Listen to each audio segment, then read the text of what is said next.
Hallelujah, praise God. आइए हम इबादत में आगे बढ़ते हुए खुदा के कलाम के पढ़ते हैं।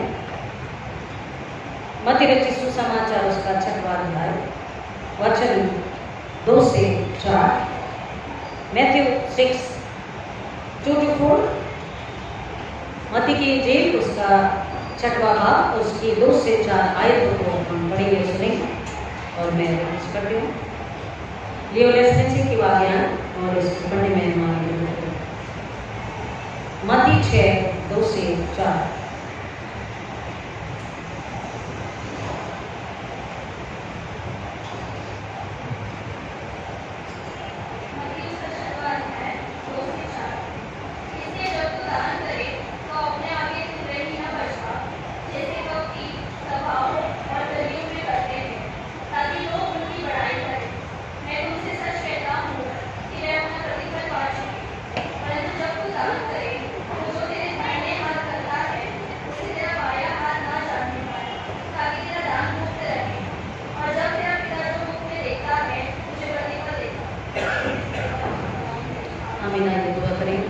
मेरे मुख्य शब्द हमारे हृदय के विचार आपको कबूल योग्य खुदावन, इसलिए पागलों के हाथों में अपने आप को रख सबों को देते पागलों मेरे होठों को अपनी अग्नि से छू कर मुझ में होकर आप काम करें, अपनी इच्छा पूरी करें।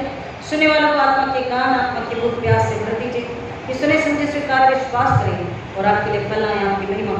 हर एक अपने हिस्से के आशय को पाकर दूसरों के लिए गवाही बने होने दीजिए। मांगते यीशु मसीह के नाम में, आमीन। Hallelujah, praise God. खुदा का शुक्र करेंगे आज के सुंदर पाक दिन के लिए जिसमें हमें जिंदगी मिली और हम उसकी दरमियान का इबादत कर सकते हैं। इन दिनों में हम खुदा की हुजूर में परमेश्वर के साथ उपवास, प्रार्थना, रोजे और तौबा दुआ के साथ में वक्त को गुजार रहे हैं। और अब भी कुछ लोग हैं, हमारी जमात ही नहीं, मतलब जितने मसीह हैं इस जमीन पर, अब भी कईयों के पास ये सवाल है कि इज इट मैंडेटरी, क्या सच में उपवास करना चाहिए? अगर हम पूरी बाइबल को पढ़ते हैं तो हम जानेंगे कि सदियों से,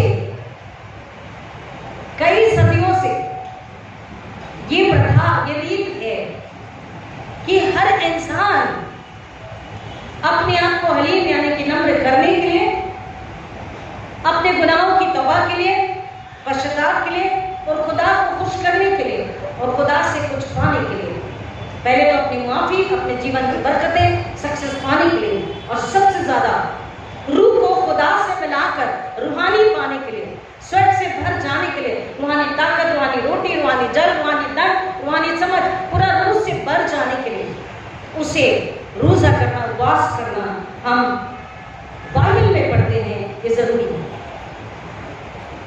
अगर ऐसा नहीं होता तो प्रभु यीशु मसीह, उन्हें हालांकि जरूरत नहीं थी, लेकिन हमारे लिए, पूरी दुनिया के लिए, वो जिस सेवा को करने जा रहे थे, जिस प्याले को उन्हें पीना था, जो कीमत उन्हें चुकानी थी, जो बलिदान का मेमना बनकर जो खिदमत करनी थी, उसके पहले अपनी तैयारी में उन्होंने क्या किया? 40 दिन 40 रात रोजा किया, न कुछ खाया न कुछ पिया। प्रभु यीशु मसीह स्वयं हमसे कह रहे हैं, क्या कह रहे हैं? अगर तुम उपवास करो, अगर तुम प्रार्थना करो, अगर तुम दान दो, सही है? सही है? नहीं, सही नहीं है। यीशु मसीह कह रहे हैं जब तुम, हालेलुया, इट मीन्स जब का मतलब है, इफ मतलब ओके ठीक है, करना है नहीं करना तुम्हारी मर्जी। इफ, अगर, यीशु मसीह ने इफ, यदि, अगर ये नहीं कहा, उन्होंने क्या कहा? जब तू दान करे, जब तू प्रार्थना करे, जब तू उपवास करे, जब तू पश्चाताप करे। इसका मतलब हमें करना है, और जब हम करते हैं तो हम अपने लिए ही रूहानी को लेते हैं और जिस्मानी को हमसे दूर करते हैं, जो हमारे नुकसान का है, जो हम पर तकलीफों को, दर्द को, बीमारी को, महामारी को, संकट को लेकर आता है, सुकून छीन लेता है, बरकतों को छीन लेता है, खुदा से दूर लेकर जाता है। तो उपवास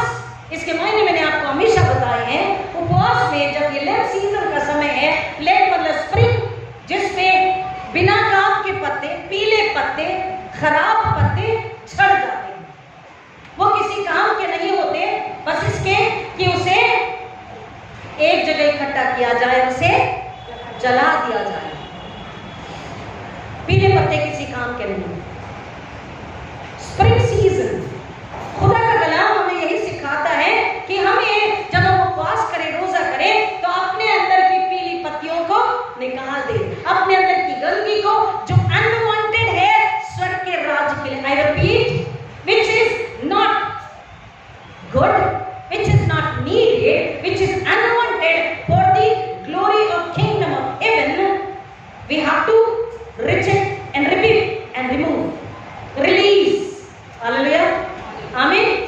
हमें अपने अंदर से उन पीले पत्ते यानी कि जो स्वर्ग के राज्य में हमारे और उसके महिमा के लिए बीच में बाधा है, रुकावट है, ऐसी सोच, ऐसे विचार, ऐसे जिस्म की लालसा को, ऐसी योजनाओं को, ऐसी मांग, ऐसी प्रार्थना को हमें दूर कर देना। आमीन, आमीन, हालेलुया। हमें वो सब कुछ से अपने आप को दूर करना है, मुख मोड़ लेना है, जो हमारे और खुदा के बीच, जो हमारे और बाबू के बीच, जो हमारे और हेवन स्वर्ग के बीच, जो हमारे और खुदा की इच्छा के बीच में आता है।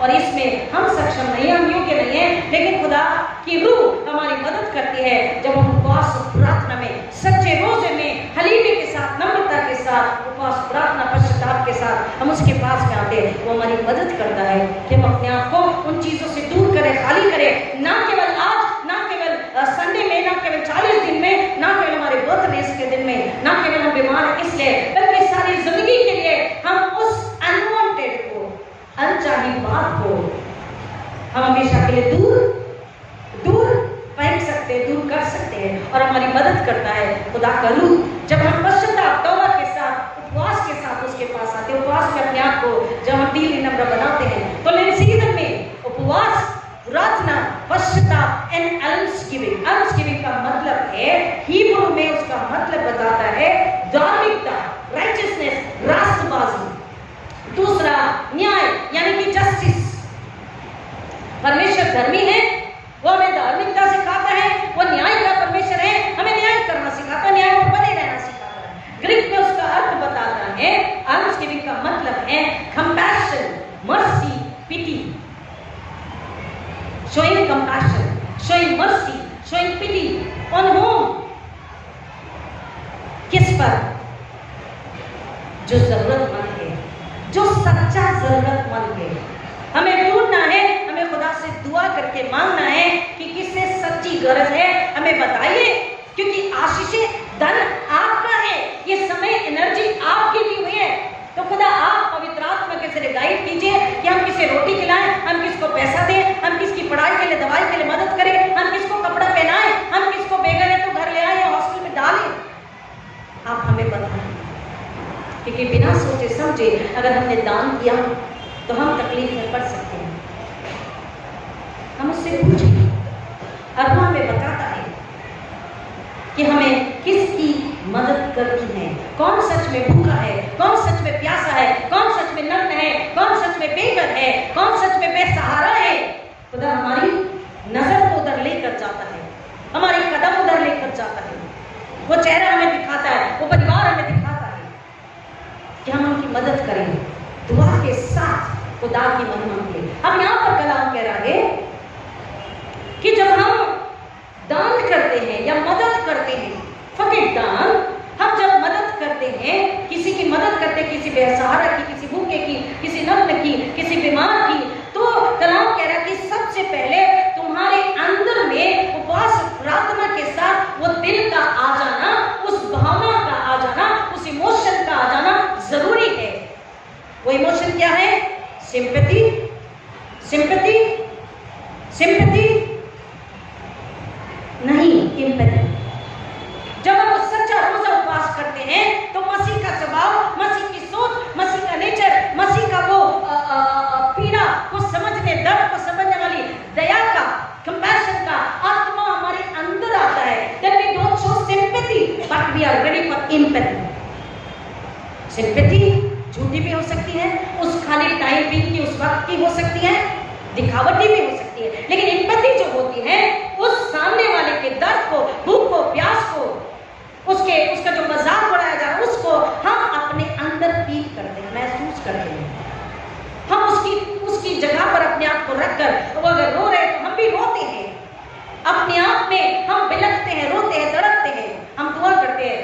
आत्मा में उनकी मदद के लिए तैयार होते हैं। बिकॉज बैलेंस गिविंग का मतलब है कंपैशन, शोइंग कंपैशन, मर्सी, पिटी।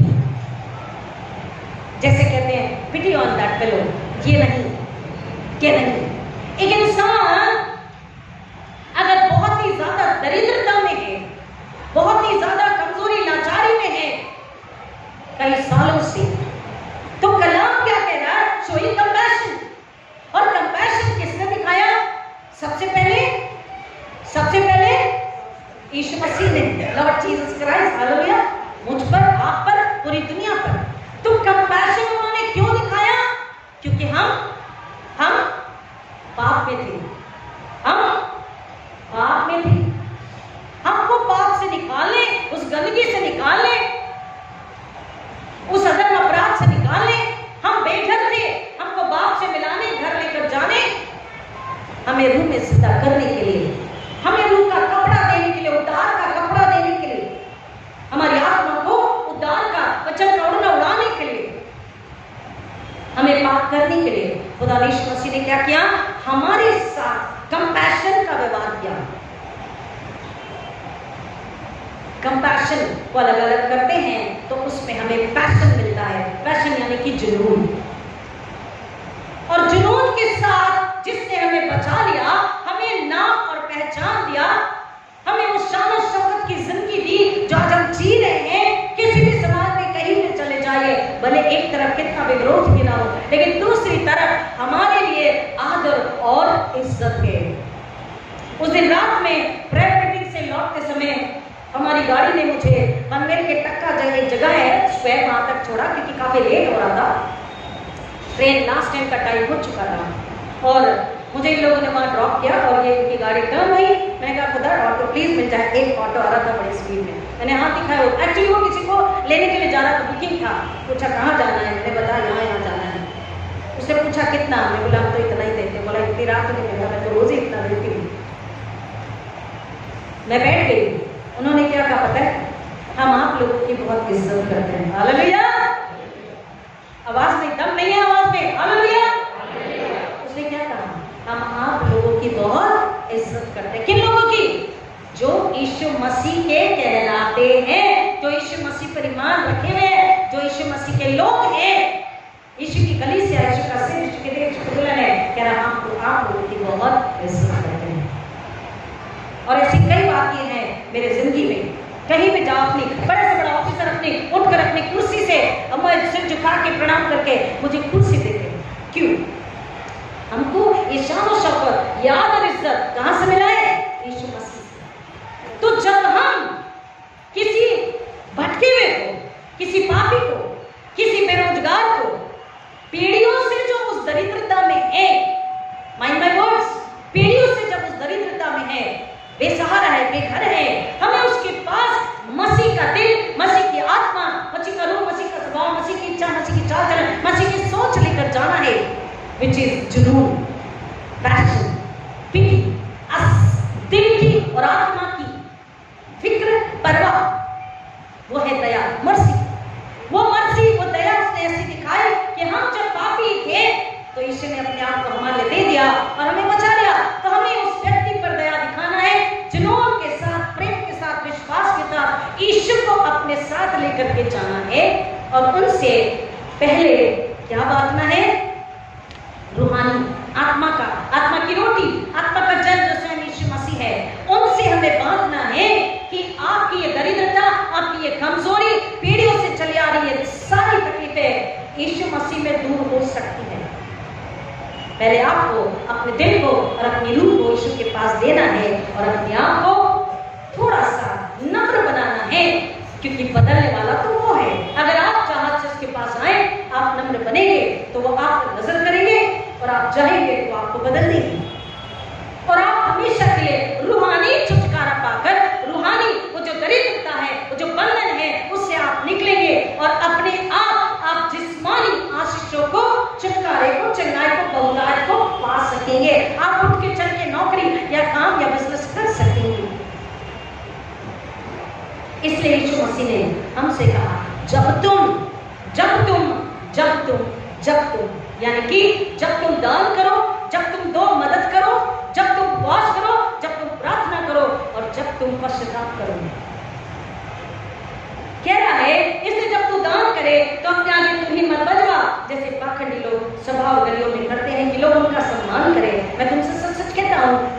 प्रतिफल पूर्ण रूप से पा चुके हैं, उन्हें कोई प्रतिफल प्राप्त नहीं होगा, सिर्फ इसके कि खुदा का क्रोध उन पर आने वाला है।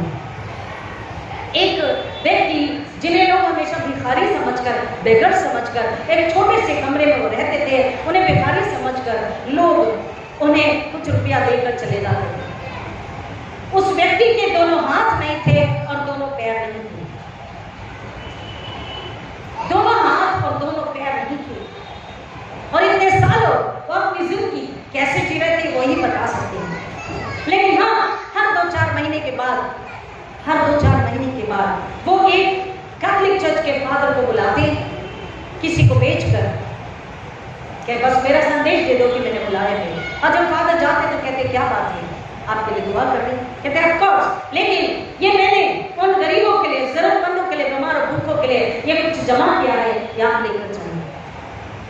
जिनके दोनों हाथ नहीं है तो दोनों पैर नहीं, एक छोटी हट में झोपड़ी में रहते हैं। महीनों और सालों ये सिलसिला चला। फादर ने पूछा, आपके ना दोनों हाथ ना पैर है, आप अपनी फिक्र किए बिना औरों के लिए इतना धन देते हैं। उन्होंने कहा कि यीशु मसीह ने मुझे सिखाया है, मेरी रूह जिसने बचाई उसका ये रूप में उसकी आज्ञा है। सिलसिला चला। एक दिन फिर फादर आए, उन्होंने कहा आखिरी बार आज आप मुझसे मिल रहे हैं। फादर ने पूछा क्या बात है? उन्होंने कहा ये आखिरी बार है जो उन गरीब बेसहाराओं के लिए आप ये धन राशि लेकर जाएंगे। उन्होंने कहा क्यों, आपसे आप नहीं दोगे? बोला नहीं, क्योंकि कल मुझे खुदा ने बुला लिया है और कल मैं खुदा के पास चला जाऊंगा। मैंने कल रात सपने में देखा कि मसीह ने मुझसे कहा कि तूने अपना दर्द, अपनी तकलीफ, अपनी अपाहिजगी की जिंदगी को अपने हाथ पैर नहीं है, इसके लिए तूने कंप्लेन नहीं किया, इसके लिए तूने कुड़कुड़ाया नहीं, इसके लिए तू रोया नहीं, इसके लिए तूने मांगा भी नहीं, लेकिन तूने औरों के लिए मांगा। तूने वो काम किया है जिससे मैं खुश होता हूँ, जिससे मेरी महिमा होती है। अब आ मेरी बाहों में, कल मैं तुझे उठा लूंगा और मैं तुझे एक ऐसी जगह पर सुकून आराम से रखूंगा, ऐसे महल में आनंद से रखूंगा जो लोगों ने कभी सोचा नहीं। और वो कह रहा है खुदा ने मुझसे बात करी, यीशु मसीह ने मुझे सपने में बात करी है, मैं कल आपको नहीं मिलूंगा। और हकीकत में जब फादर उस दिन पैसे लेके चले जाते हैं, लेकिन फिर दूसरे दिन आते हैं देखने के लिए कि क्या सच में वो है या नहीं, और वो देखते हैं कि वो वहां पर नहीं। कलाम क्या कह रहे हैं? उन्होंने किसी को नहीं बताया, न कुड़कुड़ाया, न दिखा के बता के, चुपचाप से, कि यीशु मसीह ने आज्ञा दी है कि अगर तू जैसा भी कर सके तो कर, मेरी महिमा के लिए जो भी कर, मेरी महिमा के लिए कर। उन्होंने उस फादर के अलावा किसी को बात पता नहीं होने दी। और कलाम कहता है 3रा वचन, परंतु जब तू दान करे तो तेरा बायां हाथ जाने पाए कि तेरा दाहिना हाथ क्या कर रहा है, जिससे तेरा दान गुप्त रहे और तेरा पिता जो गुप्त में देखता है तुझे प्रतिफल देगा। थैंक्सगिविंग का मतलब है मेरे प्रियो, हमारे पास 1000 रुपए हैं और हमको किसी को 500 या 700 या 800 या 900 या 600 200 देने पड़े तो हम आसानी से दे देंगे। 5000 है तो 2000 3000 2500 4000 किसी ने मांग लिया, हम आसानी से दे सकेंगे। लेकिन पूरा 5000 किसी ने मांगा, हमारे पास 1000 और 1000 किसी ने मांग लिया, तो हम क्या करते हैं? ये खुदा देखता है।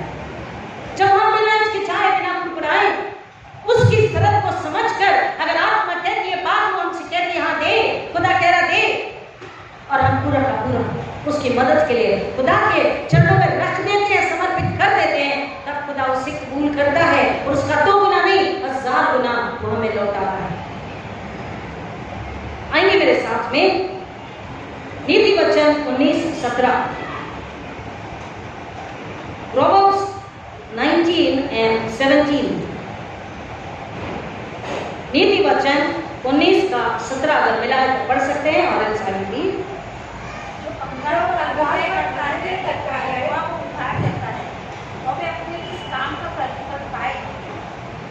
क्या कह रहा है? जो निर्धन पर दया दिखाता है, जो कंगाल पर दया दिखाता है, जो जरूरतमंद पर दया दिखाता है, वो क्या करता है?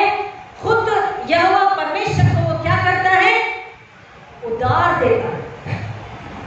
जो आत्मा में करता है, मैंने आपको अभी उदाहरण बताया, जिसके दोनों हाथ दोनों पैर नहीं थे, उसने उन गरीब लाचारों के लिए किया। यीशु मसीह ने उससे बात करी और उससे अपने पास आराम में बुलाया, सुकून में बुलाया, अपने साथ जिंदगी सुकून आराम दिया। जो ऐसा काम करता है, कह रहा वो यहोवा को उधार देता है और यहोवा उसको उसके इस काम का प्रतिफल देगा। हमें नहीं पता कब, कैसे, कहां, लेकिन वो जरूर देता है। और कब? जब हम मांगते तब हमें लगता है अभी आज आ जाना चाहिए।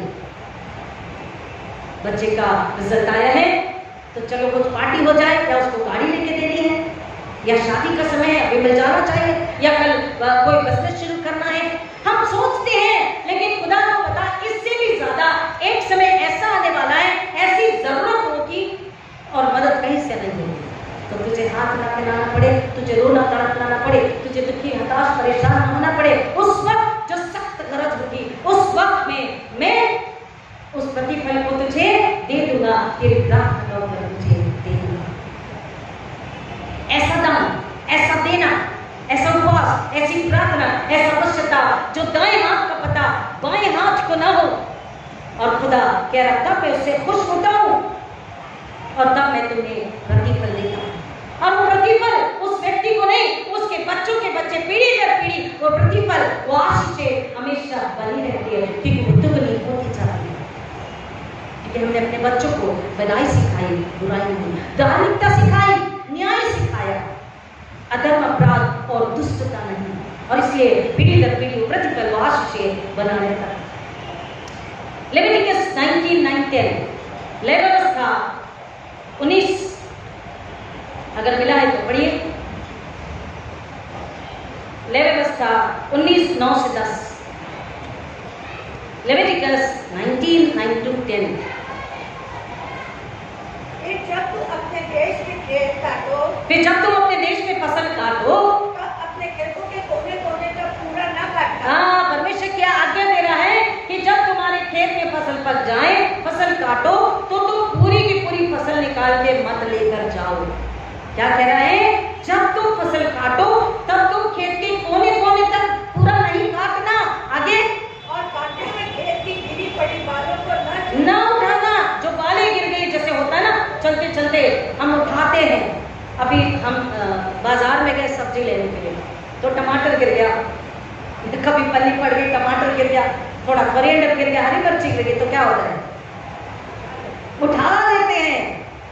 एक उदाहरण दिया मैंने, आप ऐसा करते, मैं ये नहीं कह रही, प्लीज वचन पे ध्यान दीजिए। ये मनुष्य को स्वभाव कह रहा, अगर वो बालियां आपने पूरी उठाई है, वो गड्ढा बना के आप लेके जा रहे हो, तो बाली को छूट जाती है, कितना भी आप टाइट बांधो वो छूट जाती। तो कह रहा जो गिर गया उसे उठाओ और कोने कोने में जो फसल है उसे पूरा मत काट। आगे, और अपनी दाख की बारी का दाना दाना न तोड़ लेना। हाँ, और अपनी दाख की बारी के झड़े हुए अंगूरों को न बटोरना। यस, और दीन और परदेशी लोगों के लिए छोड़ देना।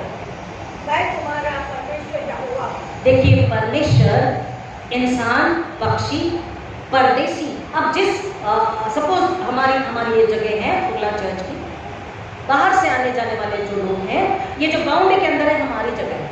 तो जैसे हमारा खेत है, वो खेत हमारा है, हमारा अधिकार है। खेत के बाहर चलने वाले, बाहर उनका अधिकार है। बाजू का खेत किसी और का, उनका अधिकार है। लेकिन जो बाउंड्री के अंदर है खेत हमारा है। लेकिन परमेश्वर क्या कह रहा है? अपने खेत की फसल में से कोने कोने में जो बाले उसे मत काट, फसल को मत काट। जो ले जाते समय गिर जाए उसे मत उठा। तेरी दाख का अंगूर पूरा पूरा मत बटोर ले, कुछ छोड़ दे, कुछ छोड़ दे। हम छोटे थे, हमारे घर में उस वक्त वो आपको याद होगा खपरेल की छत होती है ना, लाल कलर की खपरेल की छत। तो बड़ा आंगन था, पापा को बहुत शौक था गुलाब के, बहुत सारे मोगरे, बहुत सारे फूल के पौधे थे। साथ ही साथ मम्मी करेला धोए, सब्जी धोए तो पानी डाल दे, तो इतना करेला निकल आया, इतनी लौकी निकल आई, वो चिकनी तुराई क्या क्या कहते हैं वो सब निकल आया। छत पूरी ऐसे भर गई। तो मुझे बड़ा मजा आता था वो पानी देने, वो पीली पत्तियां निकालने, पापा के साथ गार्डनिंग करने। तो वो जो करेला मम्मी कहते थे करेला इसमें लगा हुआ है, तो मैं ना एक अलग डाली हटाती थी, मम्मी यहाँ भी, मम्मी यहाँ भी। तो मम्मी कहते थे कि बेटा देखिए, हम अपने बच्चों को भले उन्हें ना समझे, लेकिन उस उम्र से हम उन्हें जब बताते सिखाते हैं, कभी तो उनके कान में, दिमाग में याद रहता है, कभी तो उन्हें आवाज आती है, वो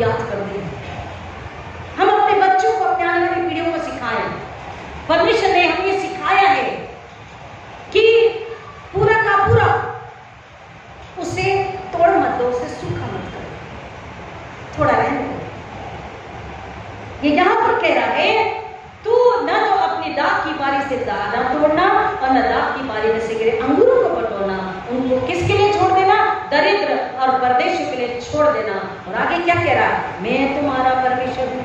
इसमें बहुत दम है, इसके लिए वक्त नहीं है उसको एलाबोरेट करने के लिए। मैं तुम्हारा परमेश्वर हूँ, इट मींस मैं जब कह रहा हूँ I am that I am, मैंने आज्ञा दे दी, तुम्हें उसे पूरा करना है। अगर तुम ना करो तो याद रखो मैं तुम्हारा यहोवा परमेश्वर हूँ। फिर मेरे क्रोध, मेरे दंड को तुम बर्दाश्त तो नहीं कर पाओगे, लेकिन तैयार रहना, क्योंकि मेरे दंड से, मेरे क्रोध से, न्याय से तुम्हें कोई भी बचा नहीं सकेगा।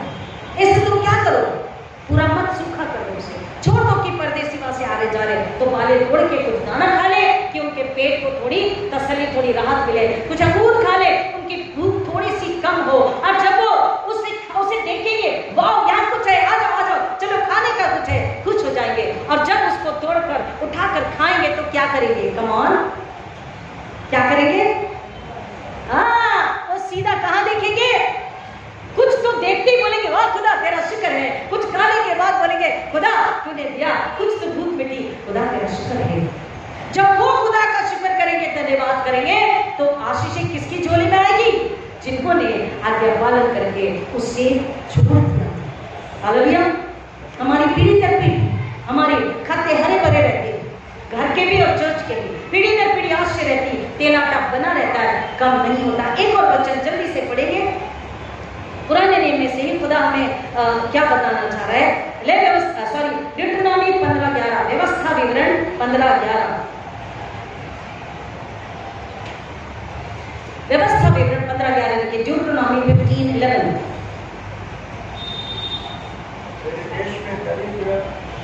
हाँ, तेरे देश में दरिद्र सदा पाए जाएंगे, इसलिए परमेश्वर हमें आज्ञा दे रहा है। देखिए आज्ञा क्या है, अपने देश में दरिद्र भाइयों को अपना हाथ गिरा करके अवश्य दान देना।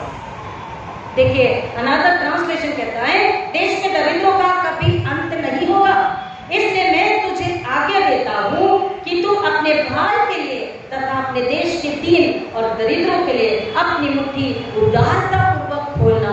और यीशु मसीह ने वही कहा, जो दे वो दाएं हाथ का बाएं हाथ को पता ना होने दे, जो दे वो धन्यवाद के साथ खुशहाली में उदारता से दे, दिखा दिखा के बता बता के न दे, कि जो दिखा दिखा बता के देगा प्रतिफल आशीष नहीं पाएगा।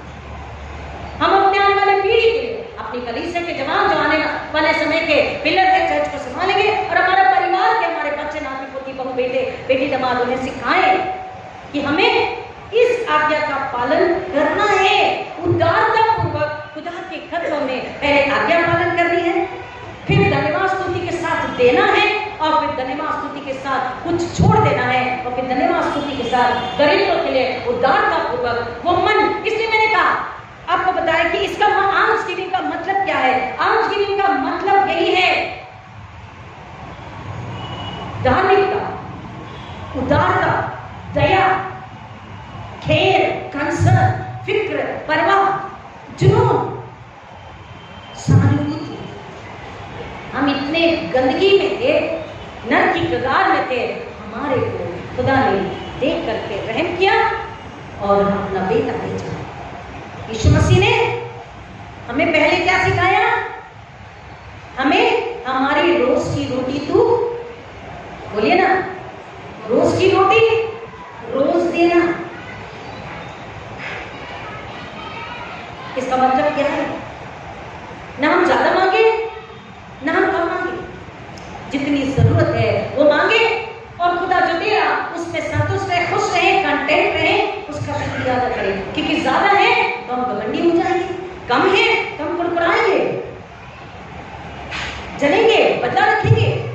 लेकिन जितना हमारी जरूरत है हम कहे खुदा उतना दे ताकि हम तेरा शुक्र करते हैं, और जितना है उसमें से भी जब हम उदारता पूर्वक मुट्ठी खोलने के लिए तैयार है तो कहता है कि हाँ तूने उदारता से जेनरसली दिया, खिलाया, बांटा, तो मैं तेरा प्रतिफल तुझे बहुतायत से पीढ़ी दर पीढ़ी देता रहूंगा। आर्म्स गिविंग का मतलब है दर्द होना, महसूस होना, चिमटी लगना, दर्द होना, इतना ही है, और सामने वाला आया है, दो ही रोटी है, दो ही अंडा है, थोड़ा ही mutton curry, fish curry, chicken है, तंदूरी कबाब है, भूख लगी, 1000 ही रुपए हैं, 2000 ही रुपए हैं। हाँ ये लड्डू ये काजू कतली बहुत पसंद है, बस खाने जा रहे हैं। आप स्कूल में है, कॉलेज में है, प्यून आ गया, उसका चेहरा देखकर खुदा बताता है, उसका चेहरा देखकर आपको समझेगा वो भूखा है, सच में जिन्होंने उसकी जरूरत है या नहीं है। और आप अगर अपने पेट की फिक्र ना करके, अपने परिवार की भी फिक्र ना करके, अगर पवित्र आत्मा कह रहा है इसकी मदद कर, और मैं आप जब कर देते उदारता पूर्वक बिना बताए, क्योंकि पूरा सब यहाँ क्या होता है ना, सुनिए यहाँ पर क्या होता क्या है, जब हम पूरा का पूरा दे देते हैं तो क्या होगा, उसके बाद पीढ़ी दर पीढ़ी भूखे हैं, भूखे रहेंगे नहीं, दूसरे ही दिन खुदा इंतजाम कर देता। हालेलुया, आमीन। दूसरे ही दिन खुदा इंतजाम। वो विधवा ने क्या करी, लोगों ने बड़ी बड़ी गठरियां लाकर रख दी, लेकिन उस विधवा ने क्या किया, बोला अपनी पूरी जीविका खुदा मैं आपके चरणों में रख रही हूँ। वो जीविका अब उसके पास ना कमाने वाला, ना उसकी परवाह देख रेख करने वाला, ना उसको भोजन रोटी पानी दवाई देने वाला, उसकी सेवा करने वाला, वो अकेली थी। जो दमड़ी उसके पास थी, बड़ी नम्रता से, बड़ी हलीमी से, बड़ी उदारता आनंद अनुभाव के साथ खुदा के चरणों में उसने समर्पित कर दिया। और ईश्वर ने क्या बोला, इन सब में एक ही का धन्यवाद, एक ही का देना मुझे ग्रहण योग्य हुआ है। कलाम कह रहा है कि इस देश में दरिद्र हमेशा रहेंगे, इसलिए तुम अपने भाई और अपने देश के दरिद्रों गरीबों के लिए, जरूरतमंदों के लिए अपनी मुट्ठी उदारता पूर्वक generously we have to open our hearts, कि जब हम ऐसा करते हैं तो हम रोज की रोटी जो खुदा ने हमें दिया है उसमें से उन्हें बांटते। सुनिए मैं खत्म करूंगी, रोज की रोटी जो खुदा ने आज की रोटी मुझको आपको दे दी, हम उसमें से बांटने का मतलब है, पहला उसका रूहानी आत्मिक अर्थ क्या है, हमें रोज कौन चाहिए, कमान पास, हमें रोज कौन चाहिए, कौन बोल रही हूँ, कौन चाहिए, क्या चाहिए नहीं, हमें रोज हमारे एग्जिस्टेंस के लिए, हमारे अस्तित्व के लिए, हमारे जीने चलने फिरने, खाने पीने, नौकरी करने, पढ़ाई करने, काम करने, बात करने, व्यवहार करने, ट्रैवल करने, पढ़ाई करने, सब कुछ के लिए कौन जरूरी है, यीशु मसीह। हमें रोज कौन चाहिए, वो जीवन की रोटी, वो जीवन का जल, वो जीवन का रक्षा, वो जीवन का धन, हमें रोज यीशु मसीह चाहिए। इसलिए रोज की रोटी रोज हमें दे।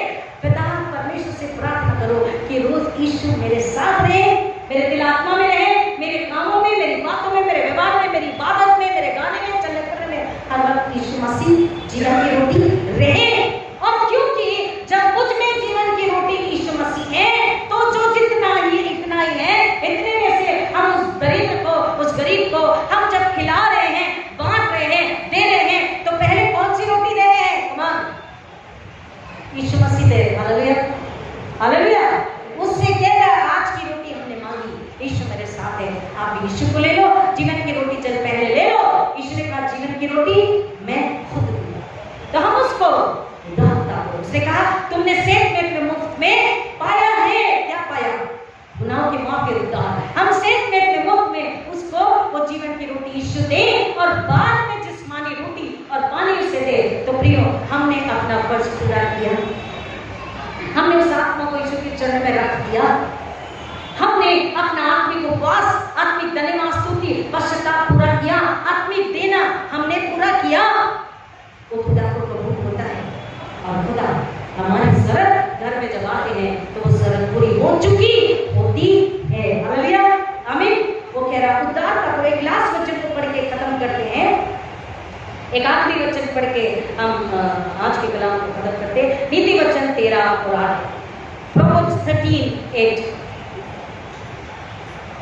मिला है तो पढ़िए। प्राण की छुड़ौती मनुष्य का धन है, परंतु निर्धन घुड़की को सुनता भी नहीं।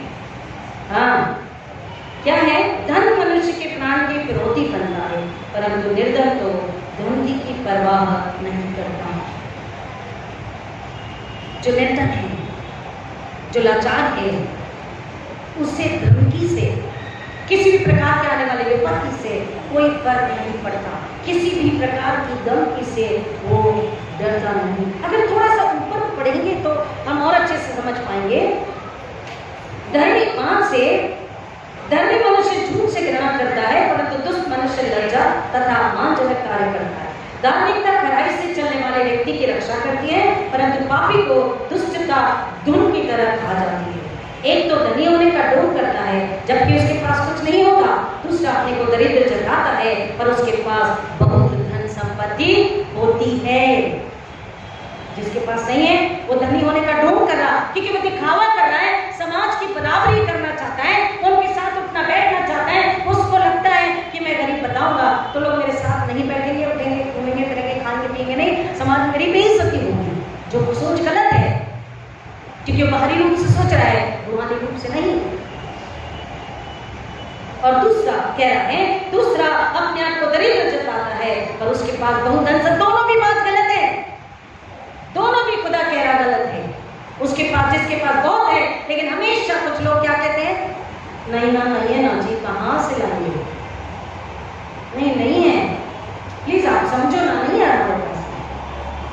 कई लोग हैं, बहुत हैं, लेकिन चाहे खुदा के लिए, चाहे कलाम के लिए, चाहे समाचार के लिए, चाहे गरीबों के लिए, जरूरतमंदों के लिए, चाहे भाई बहनों के लिए, रिश्तेदारों के लिए, वो हमेशा क्या कहते हैं, नहीं ना, नहीं है ना।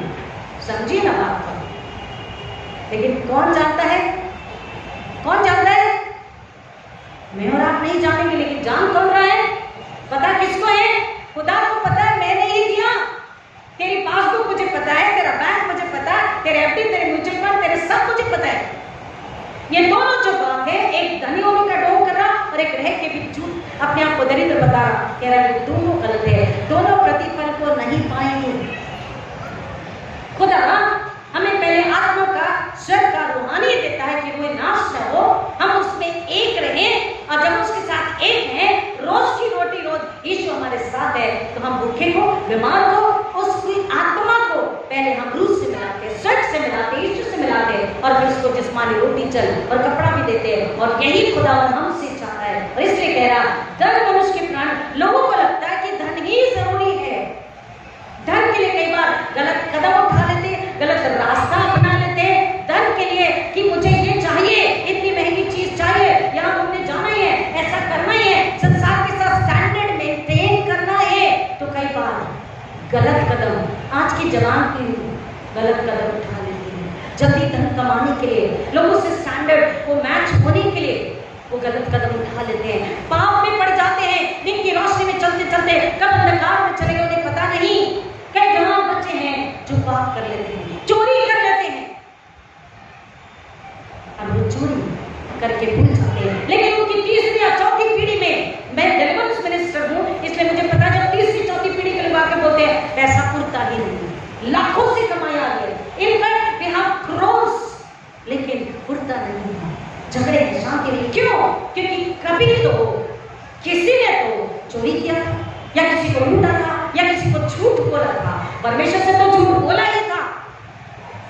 हमारे एक डीएस होते थे, मतलब है वो जिंदा है, सॉरी है वो, उन्होंने हमेशा सिखाया हमको, जब वो बैठते थे फाइनेंस कमेटी लेने के लिए, तो कहते थे कि रेवरेंड तिमोथी किस संडे चर्च नहीं गए? ऐसे I go to every church every Sunday.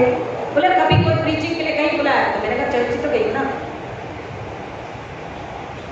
कभी ऐसा हुआ कि एक संडे अगर नहीं जा पाए तो आपने उस दिन का ऑफरिंग नेक्स्ट संडे नहीं डाला? मैंने कहा ऐसा तो हुआ ही नहीं कि चर्च तो जाते ही जाते। लेकिन हाँ, लॉकडाउन के पीरियड में जितने भी संडे घर में रही, मैंने अपनी ऑफरिंग अलग रखी, और जैसे चर्च शुरू हुआ मैंने अपनी ऑफरिंग चर्च में डाल दी। मैंने मेरी कलीसिया को सिखाया, हमारे रेस ने हमको बोला अपनी कलीसिया को सिखाओ कि तुम कितने संडे चर्च आते हो और कितने संडे चर्च नहीं आते। 4 संडे नहीं आए, 8 संडे नहीं आए, 6 महीने, 1 साल चर्च में नहीं आए, तो क्या आपने 12 दुनी 12 दिया, 12 छक्के 48, करेक्ट है? 12 36 12 चौको 48, 48 संडेज की ऑफरिंग क्या आपने खर्च करी? या आप जब 49th संडे में आए तो आपने खुदा के कदमों में रखा नहीं करके देखिए।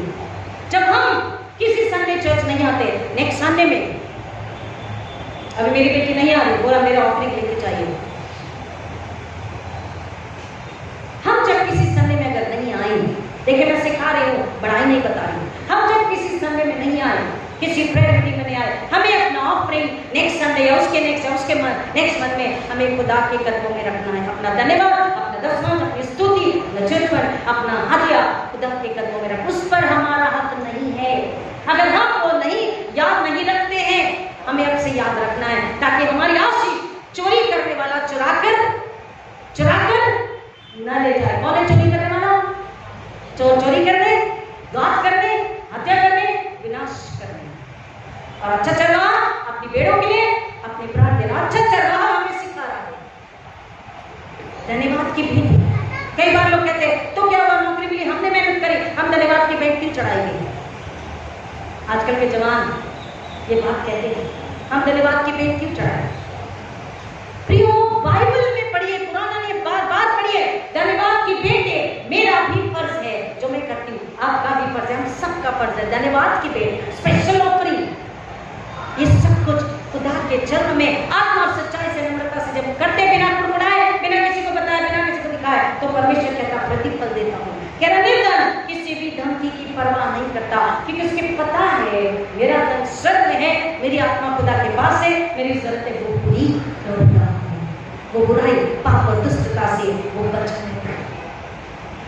हमें खुदा का कलाम कहता है कि हम कंपैशन, सहानुभूति, प्रेम, दया, फिक्र, अपनापन, उदारता के साथ उपवास, प्रार्थना और पश्चाता और देना, इसको जब पवित्र आत्मा के जरिए, पात्रों के जरिए यीशु की महिमा के लिए पूरा करते हैं, तब हम आंसू के हकदार होते हैं।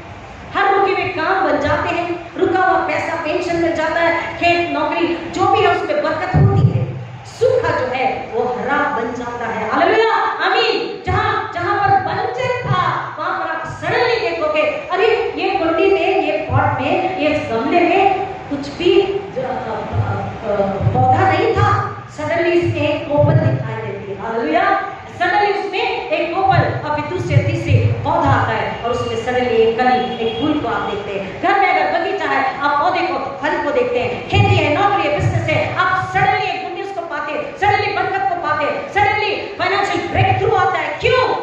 क्योंकि आपने आत्मा और सच्चाई से उपवास, प्रार्थना, पश्चाताप और आलस की भी, यानी कि धार्मिकता और न्याय के साथ दिया, उदारता के साथ दिया, प्यार के साथ दिया, विश्वास के साथ दिया, समर्पण के साथ दिया, क्योंकि हजार सामने वाले को दे दिया, तो अब लौट के जब आ रहे हैं तो हम समर्पित होकर आ रहे हैं यीशु मसीह पर, अपने देने वाले पर। घर पहुंचने से पहले ही 2000 का इंतजार हो चुका होता है।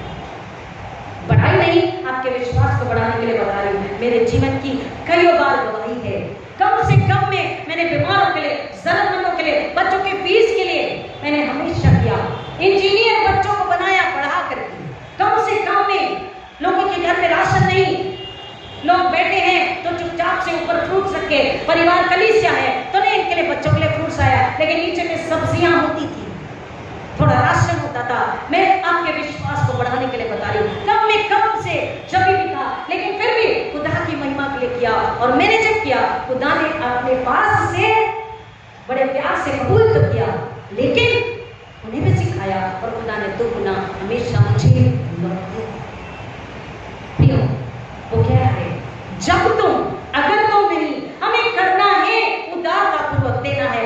अंश के लिए हम 40 दिन उपवास, प्रार्थना, पश्चाताप के लिए सुन रहे हैं, अंश के लिए, देने के लिए भी हमें सुनना, समझना है और देने के लिए तैयार होना, क्योंकि जब हम देंगे तभी हम पाएंगे, क्योंकि ईश्वर ने कहा लेने से देना करने है। खुदा इस वचन के गहराई में जाने आशीष करे। आइए दुआ करें। खुदा नाम का शुक्र करते हैं कि आपने फिर एक बार आज हमें आवाज दी, हमें बुलाया, हमें सिखाया, हमें बताया, हमें समझाया कि तुम सूखे को गीला, बंजर को हरा भरा उपजाऊ कैसे बना सकते हो, अधर्मी को धर्मी, दुष्ट को रास्तबाज, धार्मिकता की राह पर, सच्चाई न्याय की राह पर कैसे ला सकते हो, तुम भूखे को कैसे खिला सकते हो, तुम रोज की रोटी खुद पाकर दूसरों के साथ कैसे बांट सकते हो, क्योंकि ईश्वर की आज्ञा है, ये हमें पूरा करना है। खुदा ने हमें बुलाया, हमें सिखाया, हमें समझाया, हम आपका शुक्र करते और मांगते और अधिक इसकी गहराई में जाने और अधिक समझने और इसमें बने रहने और आपके लिए फल लाने के लिए। आप मेरी जमात का, जो पहली बार आए हैं उनका, जो पहली बार वीडियो पर सुनेंगे उनका, देखेंगे उनका, और हमें से हर एक का पिता परमेश्वर मार्गदर्शन कीजिए, अगुवाई कीजिए और हम सबों का इस्तेमाल कीजिए कि खुदा शिखराज की बड़ाई इस पृथ्वी पर हो, शिखराज की महिमा इस पृथ्वी पर हो,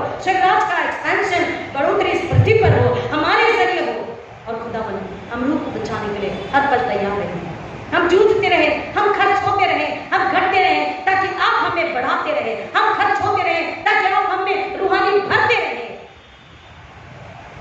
हम आपके पास आकर आपसे भरकर जाने के लिए तैयार हमेशा रहे, ताकि खुदावन हम अपने इनाम के हकदार हर दिन बनकर अपनी महिमा में और आगे बढ़ते जाएं, और खुदावन पवित्र आत्मा के जरिए हम उस आशीष को, बल को, बुद्धि को, समझ को पाकर, त्याग और समर्पण और देने की आत्मा, धन्यवाद, स्तुति, खुशहाली की आत्मा को पाकर और एक दूसरे को बचाते हुए आगे बढ़ते ही जाएं। खुदावन अपनी सूली लेकर आगे बढ़ते जाए, बिना चिंता फिक्र के, बिना डर के, और आपके लिए, केवल आपके लिए महिमा लाए। ऐसा अनुग्रह में आपसे मांगते हैं। आपने हमारी दुआ कबूल की, मैं आपका शुक्र करती हूँ। खुदावन हर एक आत्मा जिन्होंने उदारता के साथ चुपचाप से आपकी महिमा के लिए दिया, हर एक को कबूल कीजिए और हर एक को और अधिक देकर, आत्मिक देकर, रूहानी देकर, श्रद्धा देकर अपनी महिमा के लिए इस्तेमाल कीजिए। कोई भूखा, प्यासा, नंगा, गरीब, लाचार, तड़पता हुआ पिता हमारी कलीसिया में नहीं रह सकता।